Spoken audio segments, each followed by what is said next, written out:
मैं जब छोटी थी तो मैंने एक बार पता नहीं कहाँ से एक किताब लग गई थी मेरे हाथ में। 7-8 साल की होंगी मैं। उसमें वो सारी वो हीर रांझा और लैला मजनू की कहानियाँ थीं। तो तब से थोड़ी फैसिनेशन और ऑब्सेशन सी रही है उन कहानियों के साथ। लेकिन जब बड़ी हुई तो और कुछ तो नहीं जानती हूँ मैं सूफ़ी ट्रेडिशन के बारे में, but I understood the idea of separation and consummation. तो अभी क्या होता है कि एवरी 4 to 5 years जैसे आगे की आगे लाइफ जा रही है, I am suddenly overtaken emotionally and every other way by this whole idea of separation and consummation of cosmic lovers and such. And वो इतना फीवर की तरह आता है कि फंक्शन करना मुश्किल हो जाता है। ऐसे लगता है कि मैं एक ही टाइम पे दोनों चीज़ें एक्सपीरियंस कर रही हूँ, the pain of separation and the anticipation of consummation. तो only good thing that comes out of that is कि कुछ महीने तक या तकरीबन कई बार 6 महीनों तक भी शायरी बहुत अच्छी चलती है। बट मुझे लिखती हैं जी, पोइट्री एंड शायरी है, तो वो मुझे लेकिन समझ में नहीं आता ये क्या होता है। तो अगर आप उसके बारे में कुछ कह सके तो पहले उसके लिए एक शेर सुनाइए।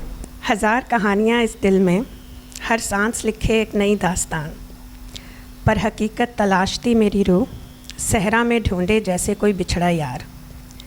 तस्वीरों से भरी मेरी आँखें, तस्वीरों के देखें तस्वीरों के पार, नज़र ढूंढे लेकिन उनके पीछे लहलहाता झूमता हरा भरा मैदान। तिश्नगी के भी मकामात हैं क्या क्या, यानी तिश्नगी के भी मकामात हैं क्या क्या, यानी कभी दरिया नहीं काफ़ी, कभी कतरा है बहुत।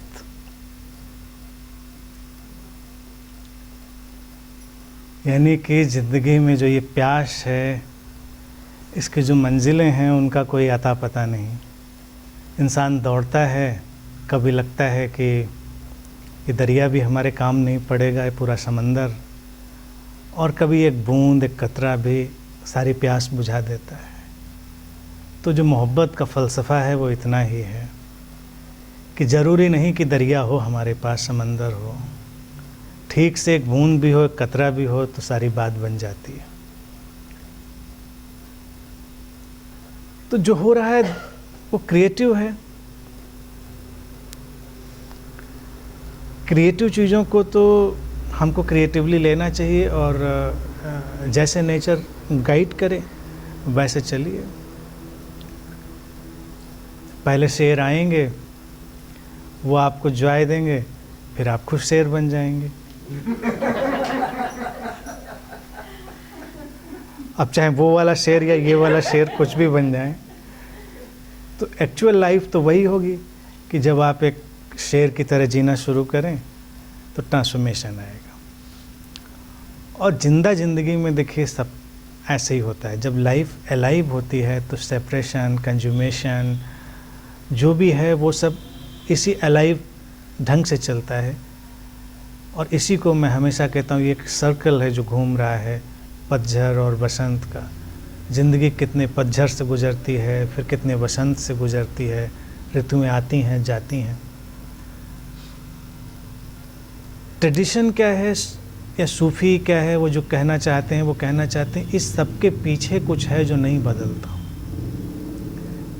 सारे सेपरेशन कंज्यूमेशन के पीछे कुछ है जो हमेशा वही रहता है, वो नहीं बदलता।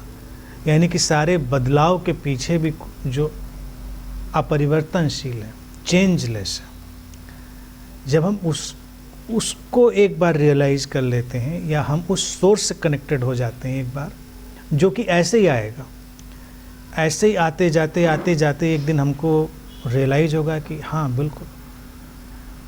तो हम दोनों चीज़ों को एक साथ देखेंगे, उस चेंजलेस को भी और चेंज को भी। और दोनों एक साथ चलते हैं। जैसे किसी को लगे कि जब चेंजलेस का रियलाइजेशन होता है तो क्या चेंज बंद हो जाता है? नहीं, चेंज तो उतनी ही स्पीड से चलता है, चेंज में कोई प्रॉब्लम नहीं, लेकिन चेंज से जो सफरिंग है वो विदा हो जाती है।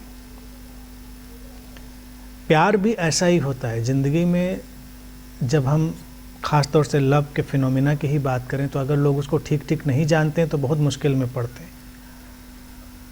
कभी वो एकदम से बसंत की तरह घेरता है हमको चारों तरफ से, और फिर धीरे धीरे कभी कभी पत्तों की तरह झड़ता है, सन्नाटा हो जाता है।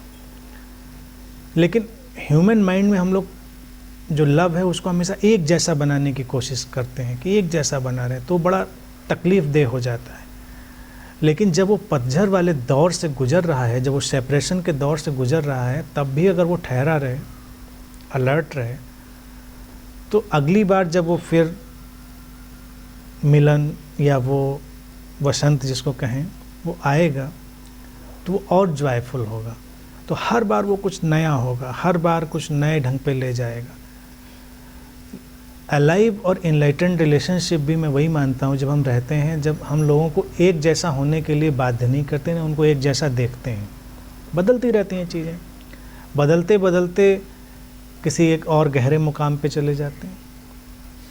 तो इसको चलने दीजिए, बस उस चेंजलेस सोर्स से कनेक्ट होइए, शायरी को डिस्प्ले होने दीजिए, अपने अंदर से जो भी लव और क्रिएटिविटी है उसको डिस्प्ले होने दीजिए, और चलते रहिए ज़िंदगी के साथ।